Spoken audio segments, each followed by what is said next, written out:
Actually hi-res സപ്പോർട്ടായിട്ടുള്ള wireless audio ഡിവൈസുകൾ ഇതുകൊണ്ട് actually നിങ്ങൾക്ക് എന്തെങ്കിലും ഇമ്പ്രൂവ്മെന്റ്, അതായത് ഓഡിയോ ക്വാളിറ്റിയിൽ ഇമ്പ്രൂവ്മെന്റ് ഉണ്ടാകുമോ എന്നതിനെ പറ്റിയിട്ട് പറഞ്ഞുതരാം. മോസ്റ്റ് ഓഫ് ദ ടൈം നിങ്ങൾക്ക് അതിൽ നിന്ന് വലിയൊരു വ്യത്യാസങ്ങളൊന്നും തോന്നിയിട്ടുണ്ടാവില്ല. ഈവൻ എനിക്ക് പോലും അങ്ങനെയൊന്നും തോന്നിയിട്ടില്ല. കാരണം എന്താണെന്ന് വെച്ചിട്ടുണ്ടെന്നുണ്ടെങ്കിൽ ഇപ്പോൾ മേ ബി അതിൻ്റെ അകത്ത് എൽഡാക്ക് സപ്പോർട്ടഡ് ആയിരിക്കാം. എൽഡാക്ക് എന്താണെന്നറിയല്ലോ, APTX, ഇതെല്ലാം വയർലെസ് ഹൈറസ് ഓഡിയോ ഫോർമാറ്റ്സ് ആണ്. ഈവൻ ഹൈറസ് ഇറ്റ്സെൽഫ് വേണം എന്ന് നിർബന്ധം പറയാത്ത ഒരാളാണ് ഞാൻ. പ്രോപ്പറായിട്ടൊരു സാധനം സൗണ്ട് ചെയ്ത് കേൾക്കണമെന്നുണ്ടെങ്കിൽ നന്നായിട്ട് ട്യൂൺ ചെയ്തേക്കുന്ന ഡ്രൈവേഴ്സ് ഉള്ള ഒരു ഇയർഫോണും ഒരു നല്ല ഡാക്കും ആണ് പ്രധാനമായിട്ട് വേണ്ടത്. Even 320 kbps is enough.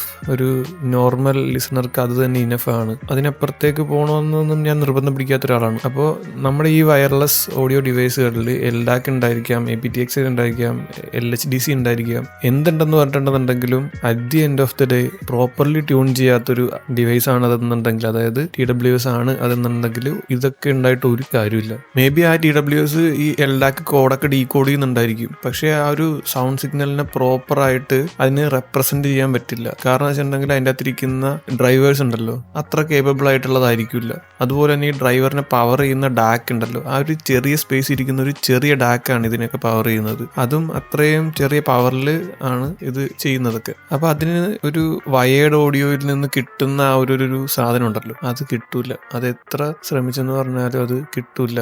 അപ്പൊ മൊത്തമായിട്ട് പറഞ്ഞ കാര്യം ഇത്രേ ഉള്ളൂ. എൽഡാക്ക് ഉണ്ടെന്നുണ്ടെങ്കിലോ അല്ലെങ്കിൽ APTX ഉണ്ടെന്നുണ്ടെങ്കിലോ ഈ പറയുന്ന എന്ത് വയർലെസ് ഓഡിയോ കോഡക് ആണ് നിങ്ങളുടെ TWS ഉണ്ടെന്ന് പറഞ്ഞിട്ടും കാര്യമില്ല. പ്രോപ്പർലി ട്യൂൺ ചെയ്യാത്തൊരു ഡ്രൈവർ വെച്ച് ഉണ്ടാക്കിയേക്കുന്ന TWS ആണെന്നുണ്ടെങ്കിൽ അത് മര്യാദക്കൊന്നും സൗണ്ട് ചെയ്യാൻ പോകുന്നില്ല. ഈവൻ പ്രോപ്പർലി ചെയ്തേക്കുന്ന ഒരു TWS ആണ് അതെന്നുണ്ടെങ്കിൽ, അതായത് ട്യൂൺ ചെയ്ത് ഒരു നല്ല ഡാക്കിലുള്ള ഒരു TWS ആണ് അതെന്നുണ്ടെങ്കിൽ അതിന് ഈ പറഞ്ഞ നോർമൽ AAC തന്നെ മതി.